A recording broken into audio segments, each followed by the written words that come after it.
Sir வணக்கம் sir. ஒசூர்ல வந்து ஒரு 10-12 வருஷமா வந்து பாத்தீங்கன்னா நாங்க மேம்பாலத்து கடையில தான் பூக்கடை வச்சிருந்தோம். பூக்கடை வந்துட்டு நிறைய ஆக ஆக என்ன ஆச்சுன்னா, மேம்பாலத்து கடையில ஒரு 2 மாசத்துக்கு முன்னாடியே வந்து சொல்லிட்டு இருந்தாங்க. திடீரென்று என்ன பண்ணாங்கன்னா, வந்து முனிசிபாலிட்டிக்காரங்க, கலெக்டர் சாரு, கமிஷனர் எல்லாரும் மொத்தமா வந்து என்ன பண்ணாங்கன்னா, வந்து கடைகளை எடுக்கணும்னு சொல்லி எடுக்க வச்சாங்க. நாங்களும் போராட்டத்தும் போது சாலை மறியலுக்காக நாங்க இறங்கும் போது எங்களெல்லாம் கைது பண்ணி கூட்டிட்டு போயிட்டு வரும்போது என்ன ஆச்சுன்னா, டோட்டலா வந்து பாத்தீங்கன்னா எல்லாமே வந்து ஜேசிபி எல்லாம் வச்சு டெமாலிஷ் பண்ணி எல்லாமே கிளியர் பண்ணி கொடுத்துட்டு போயிட்டாங்க.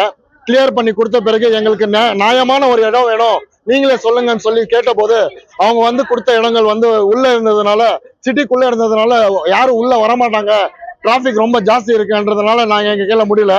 நாங்க இருந்த இடத்துலயே வந்து ஒரு இடம் வேணும்ன்றதுக்காக வந்து ரிக்வஸ்ட் பண்ணி கேட்டோம். நீங்க கேட்கும் போது எங்க ஓனர் சார் வந்து சரி எல்லாம் ஒரு 4 பேர் வந்து கேட்டதுக்கு வந்து ஒரு 4 பேர் வந்து கேட்டதுக்கு ரொம்ப ரிக்வஸ்ட் பண்ணதுக்கு நான் என்னோட இருக்கிற இடத்துலயே உங்களுக்கு வந்து இடம் பண்ணி தரேன் அப்படின்னு சொல்லி கிளியரா இடம் பண்ணி ஒவ்வொரு ஆளுக்கும் 10-10 அடி பிரிச்சு வாடகைக்காக மார்க்கெட் பண்ணி கொடுத்தாங்க. மார்க்கெட் பேர் வந்து கூட பாத்தீங்கன்னா கோட்டமாரியம்மன் பூ மாலை கடைகள் மட்டும்தான் சொல்லி கொடுத்தாங்க. அது வைக்கும் போது என்ன பண்ணாங்க, நீங்க வையுங்க, நான் வெளியே வந்து கடை வைக்க விட மாட்டோம் அப்படின்னு சொல்லியிருந்தாங்க. அதுக்கப்புறமா என்ன ஆச்சுன்னா, திரும்பி வந்து உள்ள வந்து எல்லாரும் வந்துடுங்க, எல்லாம் கிளியர் பண்ணி தரேன்னு சொல்லிட்டு திரும்பி புதுசா வந்து சாலை ஓரத்துல நெடுப்பாதையில புல் கடையும் வந்து திரும்பி வந்துடுது.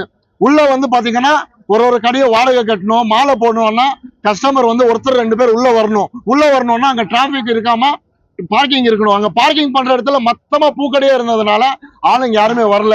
கிட்டத்தட்ட நிறைய பாதிப்பு ஏற்பட்டிருக்கு. ஒரு மாசமா நாங்க இது வந்து ஓபன் பண்ணி ரொம்ப கஷ்டப்பட்டு எங்க ஓனர் சப்போர்ட் பண்ணி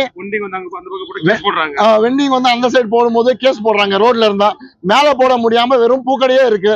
இதுக்கு வந்து ஒரு நல்ல தீர்வு வந்து கொடுக்கணும்ன்றதுக்காக நாங்க ஒசூர் நகராட்சிக்காரங்களையும், கலெக்டர் சாரையும், எம்எல்ஏ சாரையும் எல்லாரையும் வந்து ரிக்வஸ்ட் பண்ணி, மேயர் சாரையும் எல்லாரையும் ரிக்வஸ்ட் பண்ணி கேட்டுக்கிறோம். நீங்க இந்த ஒரு முடிவு பண்ணீங்கன்னா நியாயமான வியாபாரம் கிளியரா நடக்கும்.